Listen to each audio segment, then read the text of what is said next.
UPSC CSE 2026, many aspirants have this question that whether UPSC's conventional preparation is dead. बहुत सारे लोगों का ये कहना है कि क्या NCERTs अब इनफ नहीं रहे, PYQs करने का कोई मतलब है या नहीं रहा, एंड जो भी कोचिंग मटेरियल्स या different kind of magazines follow करते थे क्या वो रेलेवेंट है या नहीं. So I think all of these conclusions are being drawn too quickly. I have been, mentoring a lot of aspirants, especially इस last 2 to 3 weeks में, just after prelims. बहुत सारे लोगों से मुलाकात हुई, and there were students who were clearing, there were students who were very much disturbed by the paper. So let's understand firstly that what is the mindset now required for the next year and the subsequent years. बहुत सारे लोगों को ये doubt है कि क्या अब हमें काफ़ी कुछ चेंज करना पड़ेगा, क्या हमें बेसिक्स को अपने चेंज करना पड़ेगा, सोर्सेज हों या कुछ नोट्स हैं. So let's first understand that what was the problem with this paper. Okay, then we can derive what mindset we need. So firstly, let's see the major problems that everyone will agree with the paper was that it was unusually lengthy paper, and associated with this एक problem क्या थी, that why it was very much lengthy, because of the comprehension heaviness. So it was comprehension heavy paper. और यहाँ पे सबसे ज्यादा problematic ज्यादातर लोगों को यही लगा है. Then we have seen that there was disproportionate balance, not only in GS but CSAT में भी, that बहुत सारे portions heavily cover हुए हैं और कुछ cover नहीं हुए या बहुत कम हुए हैं. Then one more problematic thing was that it had a lot of current affairs and not static. So usually what we see कि static का coverage थोड़ा ज़्यादा रहता है, but this time current affair coverage has been quite high. Okay? So majorly इन सारी problems में जो मुझे सबसे ज़्यादा ऐसा एरिया लगा जहाँ पे आपको ध्यान देने की ज़रूरत है वो ये है, इट वॉज कॉम्प्रहेंशन हैवी, क्योंकि यहीं से हमारा पेपर लेंदी लगने लगता है, हम क्वेश्चंस कंप्लीट नहीं कर पाते, हम अपना पेपर ही फुल्ली तरीके से ना रिव्यू नहीं कर पाते, and we get a lot of questions wrong जो सही हो सकते थे. They were basics and they were the questions जहाँ पे हम लॉजिकली भी आंसर तक आ सकते थे, but we didn't have the time. Then comes this disproportionate balance, इसके बारे में मैं अभी बाद में बात करूंगी. देन कम्स ये करंट अफेयर्स के साथ में आपको क्या करना है. सो प्रॉब्लम्स इसलिए जानना जरूरी है क्योंकि हमें सॉल्यूशंस की तरफ बढ़ना है. यूपीएससी एक इंडिपेंडेंट बॉडी है, उनके पास वो पूरी अथॉरिटी है, उनको नहीं फर्क पड़ता बच्चों को किस चीज में कहाँ पे प्रॉब्लम आ रही है.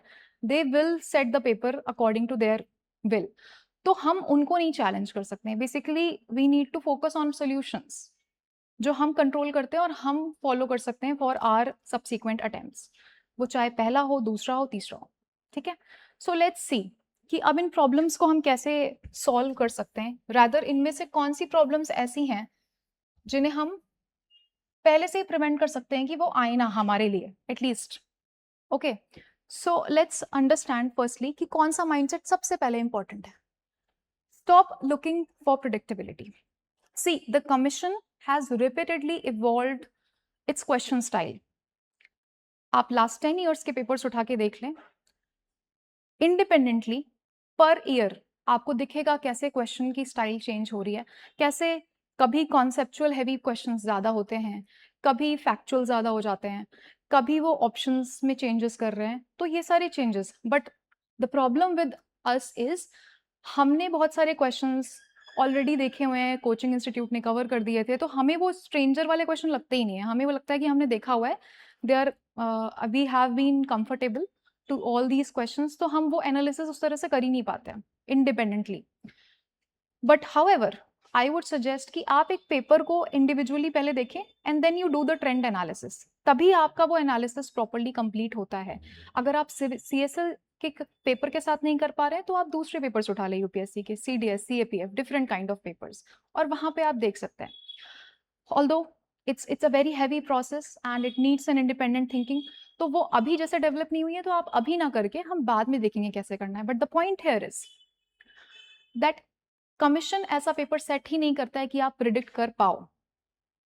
Some people say that this UPSC has again proved that it is unpredictable and we can expect the unexpected here.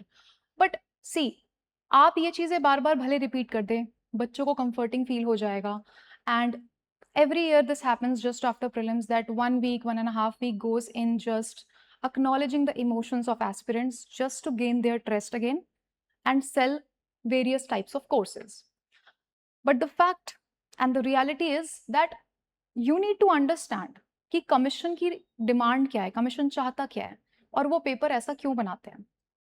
उनकी भी कुछ नीड है, उनके रिक्वायरमेंट्स हैं कुछ ऐसे, एक दो प्रॉब्लम्स हैं, but the major broad requirements are that they want to set a level playing field for everybody who appears to sit in the prelims exam. आपको पता है वेरियस बैकग्राउंड से लोग आते हैं. There are absolute beginners who have done degree from various institutes or different areas से किया होता है, ह्यूमैनिटीज से किया है, इंजीनियरिंग से, मेडिकल से, आर्किटेक्चर से, डिफरेंट बैकग्राउंड से, and they are absolute beginner. They had no idea, no exposure to UPSC. Then there are some set of people जिनका यूपीएससी से एक्सपोजर रहा है, either through a family member और through a senior in college और senior in neighbourhood. तो इस तरह से किसी के पास एक्सपोजर है. फिर कुछ लोग ऐसे हैं जिन्होंने एग्जाम्स दे रखे हैं पहले से, different exams, they have been qualified, SSC, CGL, banking, RBI and various others. So they come with a set of skill जो डेवलप हो जाती है जब आप एक एग्जाम पहले से निकाल चुके हैं, कोई दूसरा exam. Then there are a set of people, बहुत कम है लेकिन काफी इम्प्रूव्ड लेवल पे हैं, that these are selected candidates, UPSC के सिलेक्टेड कैंडिडेट्स. सो यूपीएससी का काम है एक लेवल प्लेइंग फील्ड बनाना इन सारे कैंडिडेट्स के लिए कि सबको ये पेपर एक जैसा ऑलमोस्ट लगना चाहिए. किसी को ये बहुत इजी ना लगे, किसी को बहुत ज्यादा डिफिकल्ट ना लगे. तो उस केस में the commission always sets a paper जो अनप्रिडिक्टेबल हमेशा ही लगता है. ठीक है. So your job is not to predict the paper, your job और माई जॉब और any other person job. So stop predicting the paper, start analyzing the demand of the paper.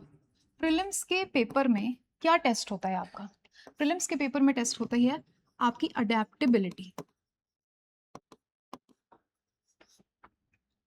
आपकी analytical ability, very much important. A decent amount of your knowledge, obviously, and your decision making. Whether you can decide then and there कि वो paper में आपको question attempt करना है या नहीं करना, या किस लॉजिक के बेसिस पे आपको वो आंसर देना है. ये सारी चीजें आपकी प्रीलिम्स में टेस्ट हो रही हैं. Many people confuse prelims in this regard कि नॉलेज का टेस्ट है, सिर्फ नॉलेज टेस्ट होगी, और इसीलिए वो एक लूप में फंसे होते हैं कि they can predict the paper just by going through the PYQs या फिर किसी एनालिसिस वीडियो को देख करके. So analysis videos are not there for prediction. ठीक है. वहां से आपको सिर्फ इंपॉर्टेंट थीमेटिक एरियाज पता चलते हैं, एंड एक और चीज पता चलती है that this needs to be done in this manner. You get to identify the patterns, you get to know the assumptions that UPSC makes. आप यूपीएससी के आंसर्स के थ्रू ये समझते हैं कि वो उसकी क्या इंटरप्रिटेशन है. सीसैट में आरसी की जो आंसर्स हैं, ठीक है, this time also they are debatable 2-3 questions, but उसके बेसिस पे हम ये नहीं बोल सकते कि सीसैट में हमारे क्वालिफाइंग मार्क्स भी नहीं आ सकते. ठीक है. इतने बड़े पेपर में we need to be prepared in such a manner that we don't leave blind spots. तो आप अगर प्रोडिक्शन पे ना जाकर के प्रेपरेशन पे फोकस करेंगे तो आपको पता चलेगा that we need to do all of such things. Adaptability paper wise, analytical ability वहीं पे कि क्वेश्चन में क्या पूछ रहा है exactly and how do I need to derive the answer. Obviously knowledge and your decision making. अब यहाँ पे आपके पेपर में, ठीक है, वेदर इट इज जीएस और CSAT, You need to cover the basics of all areas. आप कोई चीज छोड़ के नहीं जा सकते। सीसैट में अगर किसी ने सोचा कि नहीं सिर्फ आरसी के बेसिस पे हमारा सीसैट हो जाएगा तो फिर प्रॉब्लम है। Okay, so you need to analyse कि यूपीएससी का इंटरप्रिटेशन क्या होता है थ्रू देयर आंसर कीज, है ना। वो राइट इंटरप्रिटेशन हमें डेवलप करना पड़ेगा, because ultimately what UPSC gives answer में वो ही राइट होगा, ठीक है। But majorly you need to focus or shift your focus from prediction to preparation, to the actual process of preparation. So let's see what is the actual process, और उसके हिसाब से हम देखते हैं। प्रोसेस तो वैसे मैंने डिस्कस की हुई है। Now coming to the second mindset, okay, just for a reminder एक बार मैं फिर से बता देती हूँ। प्रोसेस में मैंने बोला था that you need to develop your foundation first, very important. At foundation level, you are focusing or understanding the basics. Then comes your consolidation part, where you are analyzing. You're focusing more on interpretations and analysis. And then you are orienting yourself towards the exam requirement. So this is the whole process. ये एक broad framework है ना। इसके basis पे ही हमें पता लगता है कि हमारा माइंडसेट क्या होना चाहिए। ओके, तो पहला ये मेरे लिए बताना बहुत इंपॉर्टेंट था, because I have seen this paper through 6 to 7 years and I have seen what happens every year. Paper कैसा आता है, रिस्पॉन्सेस कैसे होते हैं, कैसा फील होता है। हमें हमेशा ही हर साल का पेपर डिफिकल्ट ही लगता है। No doubt 2026 is the toughest paper in the entire history of UPSC अभी तक। इससे पहले 23 हुआ करता था, बट देन इस एग्जाम को भी कुछ लोग क्लियर कर रहे हैं। So they must have been following a particular mindset. So we are just trying to decode or dissect that model कि वो mindset क्या रखना है हमें, so that we are also the successful candidate next year. Now, the second mindset, very important. We need to develop foundations very thoroughly. Foundation has become very much important, even more in the years to come. ठीक है, जैसा paper UPSC पूछ रहा है। See, your concepts will be there. आपके paper pattern कुछ भी आ जाए, you will survive through your concepts. ठीक है, जो आपने कॉन्सेप्ट समझे हैं वही आपको बचाएगा। जो फैक्ट्स रटे हैं उससे ज्यादा आपके कॉन्सेप्ट्स आपको सर्वाइव कराते हैं। जो आपकी अंडरस्टैंडिंग आपने यहाँ डेवलप करी है, that will help you to identify the negative statement और which is unclear. Your understanding will also help you to get to the right interpretation, understanding of the paper. So all of this you need to do in your first reading, your foundation. If you feel कि आपके foundation में किसी subject में किसी theme में कहीं पे कोई फ्लॉ है, do that again. ठीक है, या आप अपनी लेवल ऑफ प्रिपरेशन खुद से देखेंगे।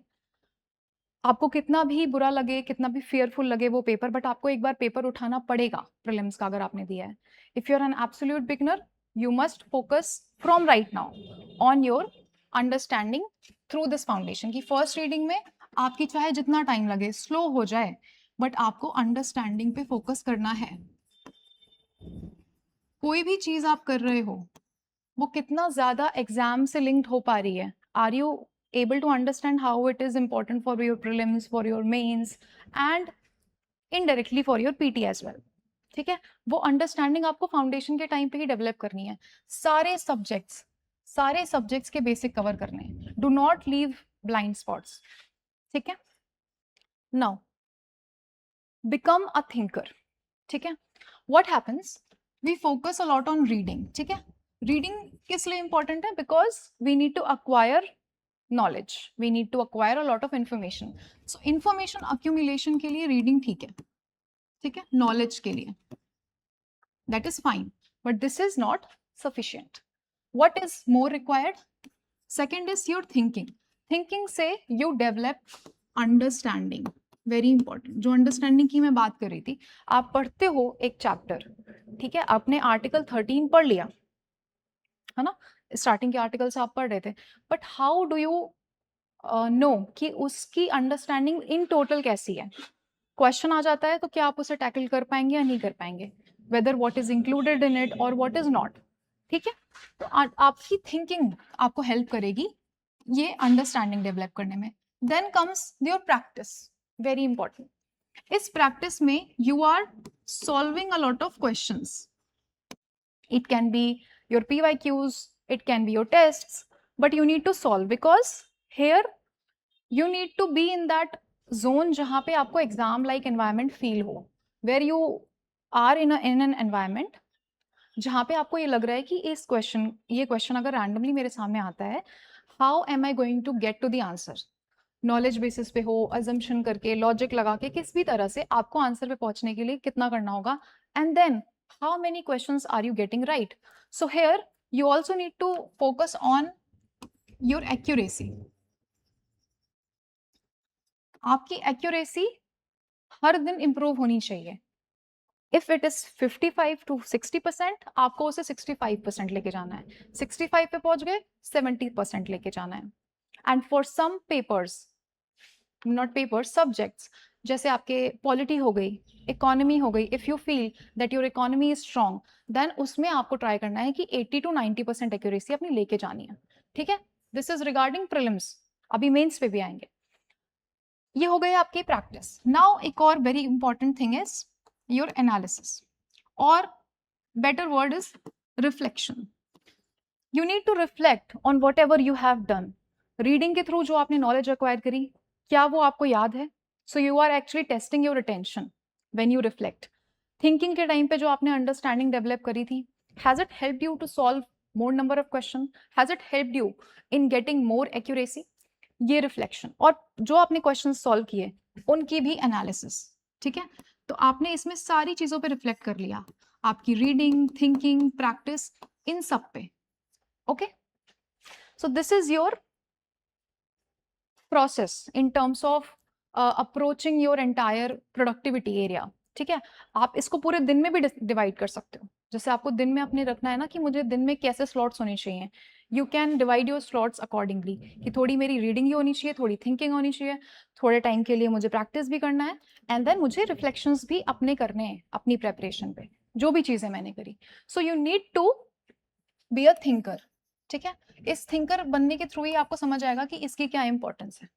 Okay, here you will develop interconnections between the subjects, you will develop your own understanding. अगर आपने क्लाइमेटोलॉजी का एक टॉपिक कवर किया है, so you will think about all the processes, you will draw the diagram, you will also summarize whatever you have studied. Okay, so this will help not only in just understanding but also retaining the concepts. ठीक है, now coming to the next mindset, very important, is exam orientation. ठीक है, it has to start early. इतना important क्यों है ये? आपने देखा पेपर में बहुत सारे ऐसे क्वेश्चंस थे जो मेंस वाले सेक्शन से आए थे। So somehow UPSC assumes that the aspirant who is appearing for prelims, उन्होंने मेंस की प्रेपरेशन करी होगी, मेंस को किया होगा अच्छे से। एनीवेज हमें करना ही होता है बिकॉज प्रीलिम्स और मेंस के बीच में टाइम इतना कम होता है दैट यू आर ओनली, मतलब you should only focus on testing and analysing and improving through the test and analysis. ठीक है, तो इससे ज्यादा आपके पास टाइम होता ही नहीं है, बहुत ही कम हफ्ते होते हैं, hardly 6 to 8 weeks for your major part, and जो लास्ट के आपके 20-25 डेज होते हैं वो फाइनल रिविजन और आपके सिमुलेशन वगैरह में चले जाते हैं। तो आपके पास 6 से 8 हफ्तों में अगर आपको पूरा मेन सिलेबस कवर करना है, then you can see the gravity of it, कि इतना सारा कुछ आप इतने कम टाइम में नहीं कर सकते।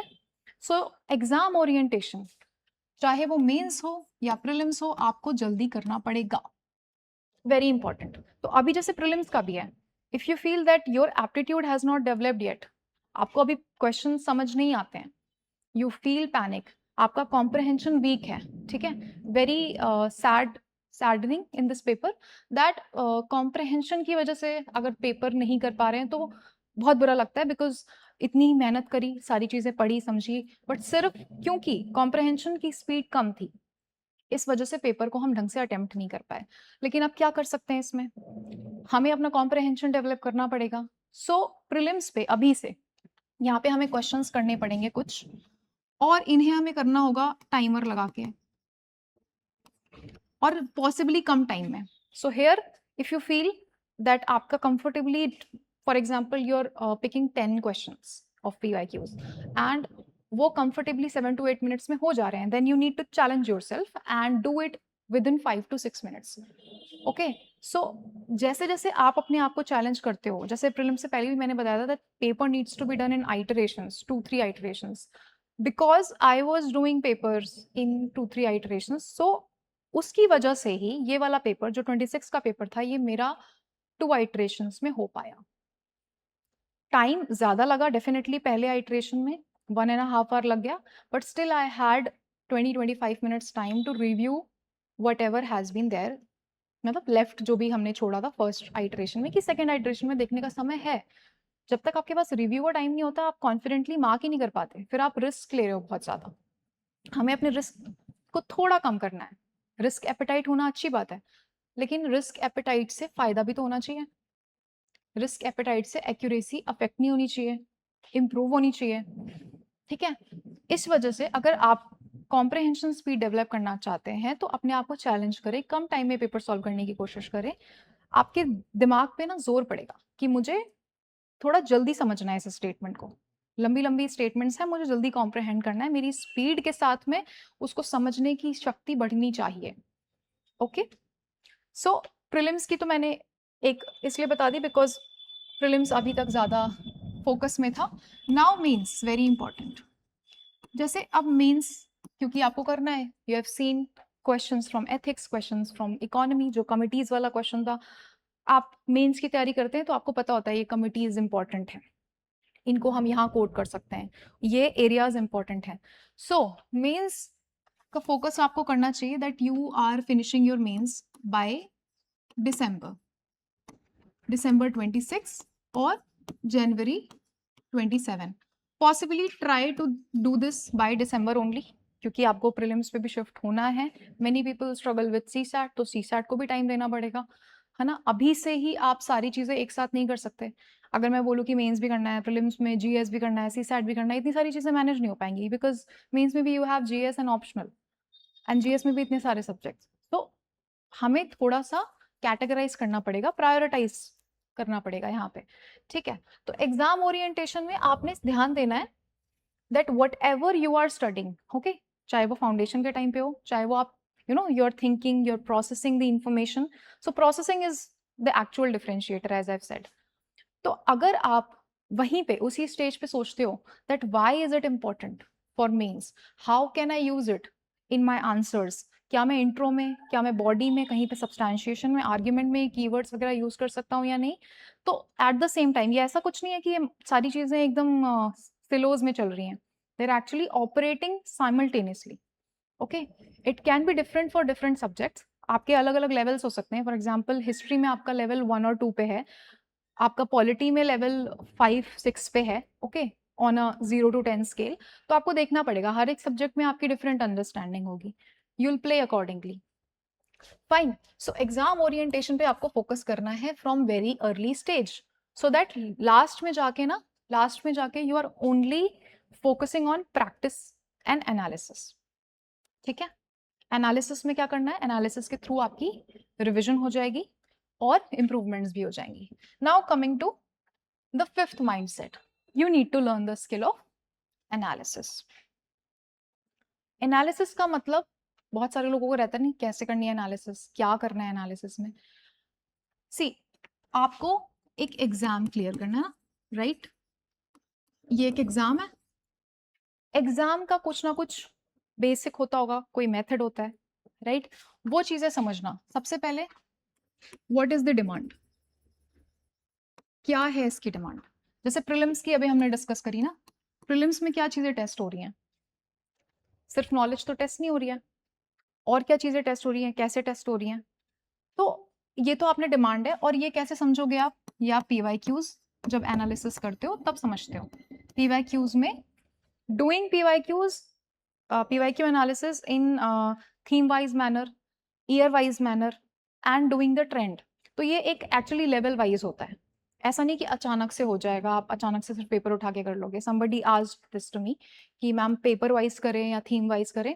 सी, आप जिस भी लेवल पे हैं, if you are at a beginner level तो आपको थीम वाइज स्टार्ट करना पड़ेगा, है ना, सब्जेक्ट वाइज आप देखोगे पहले, then you will do it paper wise, और पेपर वाइज में फिर आप देखोगे कि 24 के पेपर में दिस वाज द कॉम्बिनेशन, ये कॉम्बिनेशन ही क्यों पूछा है, इतना ज्यादा फोकस इन्हीं पे क्यों किया है, supposedly when sports questions were asked, तो स्पोर्ट्स वाले क्वेश्चन क्यों आए उस ईयर में, बिकॉज बहुत टाइम से the government was focusing and emphasising on the sports areas, crowd में भी, in the civil society groups and overall public में ये था सेंटिमेंट कि इंडिया बहुत अच्छा नहीं कर पा रहा है ओलंपिक्स में, इंडिया का स्कोर, इंडिया का अचीवमेंट कम है as compared to other nation states, तो यहाँ से फिर स्पोर्ट्स पे फोकस बढ़ रहा है, तो स्पोर्ट्स पे क्वेश्चन आया, ठीक है, it was not an absurd thing, obviously there will be 1 or 2 questions that are going to be absurd, वो जानबूझ के ही डालता है यूपीएससी, वो क्वेश्चंस इसलिए होते हैं ताकि आपका टाइम वेस्ट हो,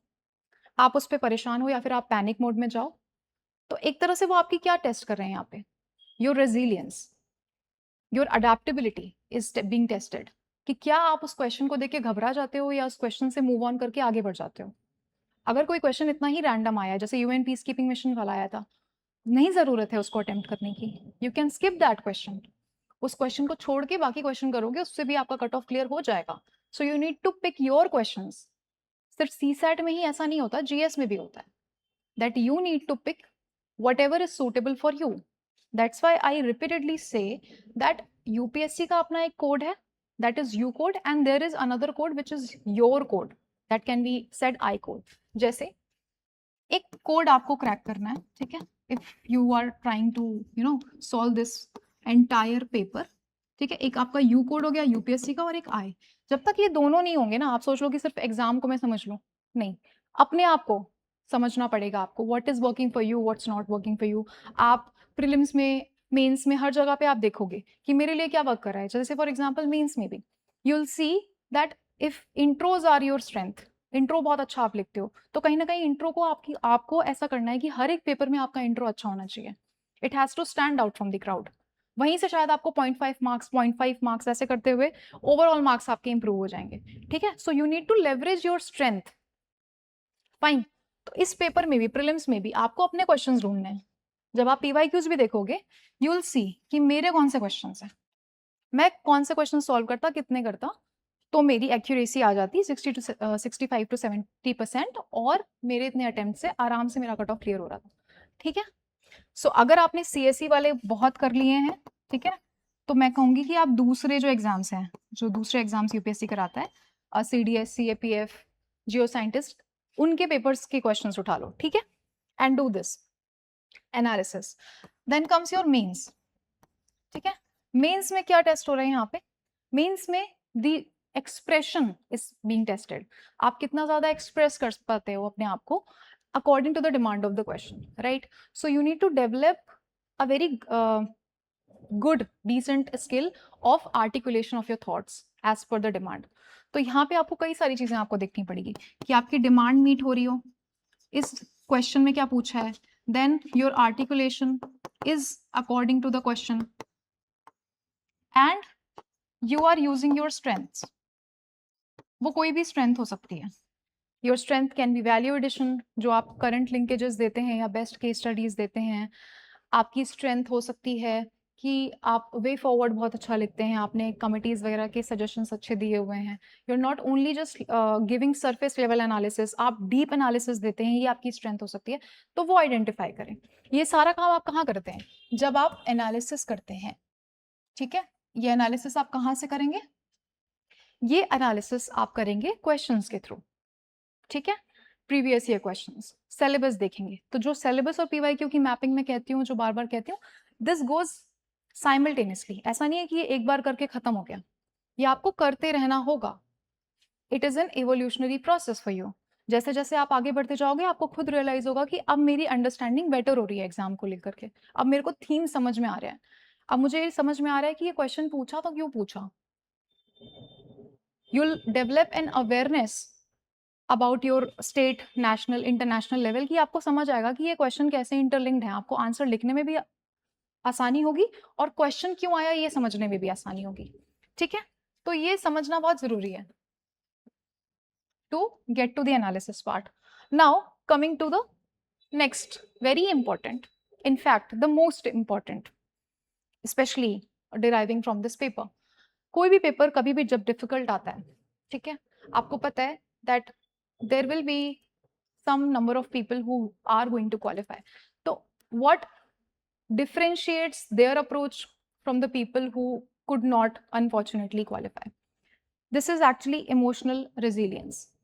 बहुत सारे बच्चों ने जब पेपर देखा उस टाइम पे पैनिक हुए, थ्रू आउट द पेपर जब पेपर सॉल्व कर रहे हैं बीच बीच में वो पैनिक आ रहा है, क्वेश्चन पढ़ने में प्रॉब्लम हो रही है, क्वेश्चन पे फोकस करने में प्रॉब्लम हो रही है, टाइम पे बार बार नजर जा रही है ना, ये पैनिक आपको परफॉर्म नहीं करने दे रहा है, ठीक है. And there are certain number of people who are staying calm and composed, who are waiting for their questions to come and who are thinking कि हाँ पेपर मेरे लिए डिफिकल्ट है तो सबके लिए डिफिकल्ट है.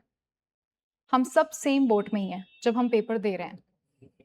जब पेपर दे के निकल भी रहे हैं जीएस का तो सीसैट के पेपर को हम खराब नहीं कर रहे हैं जस्ट बिकॉज जीएस का ऐसे आया था.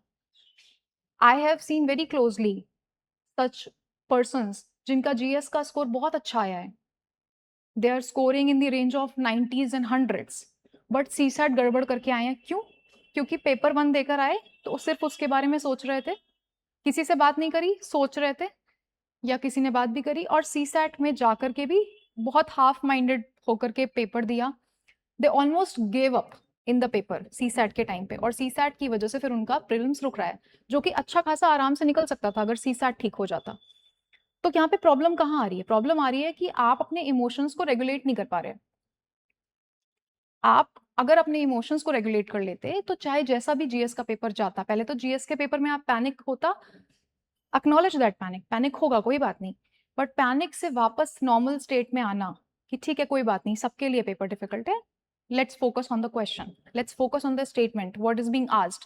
ये फ्रेमिंग ऐसी हुई है तो हमें बस देखना है क्योंकि अपना काम है वहां पे परफॉर्म करना, राइट? तो वो करके जब आप निकल रहे हो आप पेपर को थोड़ा पीछे रख रहे हो and you have that warrior mindset कि अभी दूसरा पेपर है, अभी एक और जंग है, वहां पे जाकर के मुझे उस पर फोकस करना है. So you are relaxing, you are taking your time so that you rejuvenate your self और आप नेक्स्ट पेपर के लिए एक फ्रेश माइंड के साथ एंटर करो, बिकॉज वो भी बहुत इंपॉर्टेंट है, राइट? तो दूसरा पेपर भी जाके दे रहे हैं, फिर वहां पे भी जैसे भी है मैनेज करके पेपर दे रहे हैं. तो you can see that this particular portion, this mindset, it is a competitive advantage. ये आपको एज दिलाता है, बहुत बड़ा एज दिलाता है. आपका एक पेपर जो इतना ही वियर्ड आ रहा है उसको भी आप मैनेज करके आप ना मार्क्स लेकर आ पा रहे हो. टॉप तो करना नहीं है, क्वालिफाई करना है, ठीक है? तो ये आपको हेल्प करेगा. अब ये तो प्रीलिम्स की बात थी. Now coming to mains. Prelims में तो आपको लग रहा है ना कि कॉम्प्रहेंशन हैवी है, मेंस में भी सेम ही चीज होती है ऑलमोस्ट. क्वेश्चंस ऐसे आएंगे that maybe you're not able to comprehend them at 1 or second go. ठीक है? तो आप उसको कितनी बार पढ़ रहे हो? 3 बार, 4 बार, ठीक है? क्वेश्चंस पढ़ने में तो क्वेश्चन की डिमांड समझने में आपको टाइम लग रहा है, फिर उसकी आपको स्ट्रक्चरिंग करनी है, आपको उसको ब्रेक डाउन करना है ना, उसके सब पार्ट्स बनाने हैं, हेडिंग्स, सब हेडिंग्स, सारी चीजें बनानी है. देन आपको इंट्रो सोचना है, and then you start your answer. Answer writing आपकी तब स्टार्ट हो रही है. ये जो प्रोसेस है this keeps repeating for your 20 questions in mains, और वहां पे भी पेपर कंप्लीट करना एक टास्क होता है. ओके तो वहां अगर आपका एक paper, I am warning you एकदम स्टार्टिंग से ही, ताकि आपका माइंड प्रिपेयर रहे ऑलरेडी.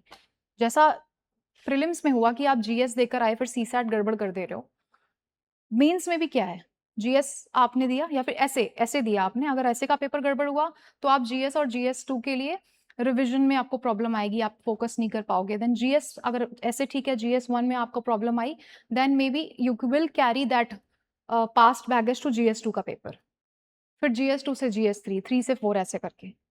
आप अगर नॉर्मल स्टेट में भी एग्जाम देते हो ना मेंस का, then also you feel very tired when you are going to attempt your GS4, क्योंकि इतने सारे पेपर बैक टू बैक दे करके आपकी बॉडी, आपका माइंड थक चुका होता है बहुत ही बुरी तरह. So in GS4, in ethics paper, actually you are not writing with your मतलब mainly your conscious, actually you are writing mainly from the subconscious mind.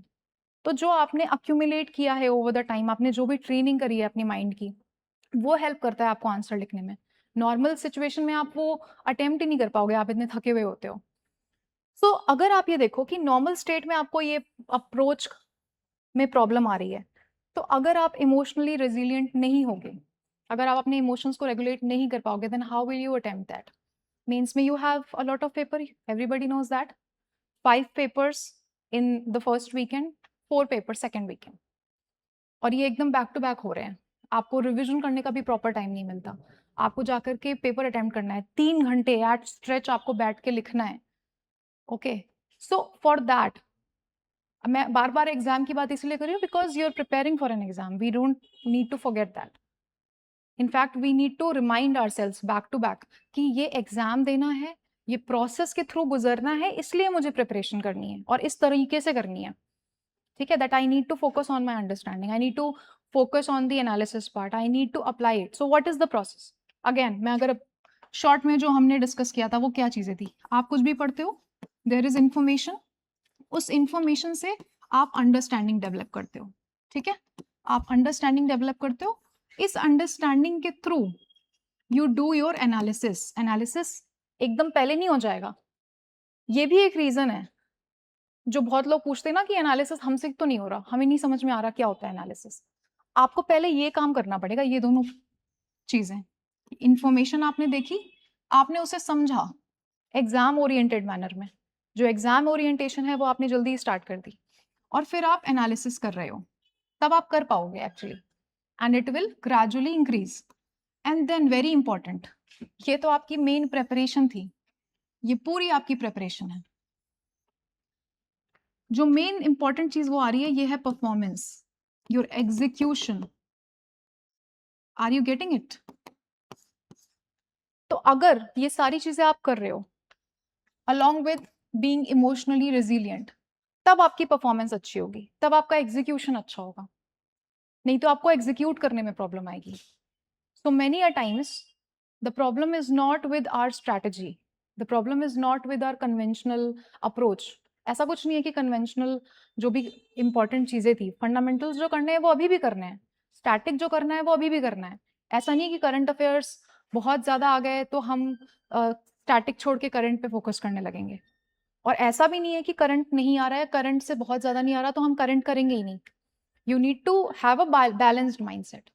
I forgot to mention it here, but एक ये चीज आपको develop करना है इस पूरे preparation journey में, that you need to develop a balanced mindset कि मुझे सारी चीजें बैलेंस्ड वे में करनी है। जैसे मैंने बोला, ब्लाइंड स्पॉट्स नहीं छोड़ने, आपको सारे सब्जेक्ट्स का बेसिक बेयर मिनिमम करके रखना है। So you need to balance your entire preparation, ताकि क्वेश्चन कहीं से भी आ जाए आप अफेक्ट ना हो, आप पैनिक ना हो, है ना, at least you are able to do some part of the questions या कुछ क्वेश्चंस। ठीक है, सिमिलरली जब आप वो चीज समझ रहे हो ना, तो यहाँ पे ये प्रेपरेशन आपने कर ली ये पूरी, ठीक है, इस एग्जीक्यूशन के टाइम पे भी जो भी चैलेंजेस आपको फेस होते हैं, ये आपको पहले ही टेस्ट कर लेने हैं। When you are doing the practice part ना, तो वहां पे आपका फोकस इसी पे होना चाहिए, that whether I am performing at my best और not. You you need not chase scores. बहुत सारे बच्चे ये गलतियां करते हैं कि हम स्कोर पे फोकस कर रहे हैं, कंपैरेटिव एनालिसिस कर रहे हैं पहले से ही कि मेरा स्कोर तो मेरे बगल वाले से ज़्यादा आ गया तो कॉन्फिडेंट फील हो गया, बगल वाले से कम आ गया तो फिर अब अंडर कॉन्फिडेंट फील हो रहा है, कैसे होगा। नहीं करनी है वो चीज़, आपको सिंपली इस बात पे फोकस करना है that whether I was able to perform at my best, whether I was able to understand and apply whatever I have read, जो मैंने पढ़ा है इतने टाइम से, क्या वो उसकी नॉलेज के थ्रू, उस एप्टीट्यूड के थ्रू क्वेश्चन सॉल्व हो रहे हैं मुझसे या नहीं हो रहे हैं, एंड वो सब करने के बाद क्या मेरी एक्यूरेसी एक सर्टेन नंबर पे आ रही है या नहीं। इन चीजों पे आपको फोकस करना है, so that that helps you to derive a best possible, जो ऑप्टिमाइज्ड नंबर ऑफ अटेम्प्ट्स होते हैं वो आप डिराइव कर सकते हो अपने लिए। And then you also get to know कि मेरे लिए क्या वर्क कर रहा है क्या नहीं कर रहा, the your code that you need to dissect. तो वो सारी चीज के लिए बहुत जरूरी है that you be emotionally intelligent. तो सिर्फ एथिक्स में पढ़ने के लिए नहीं है वो, आपको उसे अप्लाई भी करना है। Okay, so see these will be it, है ना, these are all the approach या माइंडसेट जो भी कह लो, ये आपको यूज करना है. You need not be a person जिसको सारी कुछ चीजें पहले से पता है, सारी नॉलेज है. Because the paper is not about, चाहे वो प्रीलिम्स हो चाहे वो mains, it is not about the knowledge that you acquire. It is not about how much you know. It's about how you learn, how you adapt, and how you persist the best. It is about how you perform under uncertainty. ठीक है. तो जब भी आपके पास कोई भी paper आ रहा है, चाहे वो प्रीलिम्स है, मेंस का, आप एनालिसिस भी कर रहे हैं पीवाईक्यू का, ट्राई टू सी कि हाउ इज योर परफॉर्मेंस. ठीक है, अपनी परफॉर्मेंस पे फोकस करना है डिस्पाइट ऑफ अनसर्टेनिटी. वेदर जो भी बच्चे क्लियर कर रहे हैं नहीं कर रहे हैं, जो मेन डिफरेंशिएटिंग फैक्टर है, it is only this, they are able to learn, adapt and perform under uncertainty. तो आपको अनसर्टेनिटी की तरफ भागना नहीं है, उस प्रॉब्लम पे नहीं फोकस करना है. You need to find solution for yourself. That would be it. आप वही बेसिक्स करिए, वही सारी चीजें स्टैटिक्स करनी है आपको. बस फोकस ये रखना है that your mind is getting oriented towards exam. ठीक है, different stages, different orientation, one step at a time. That would be it. And till then, stay tuned. Bye bye.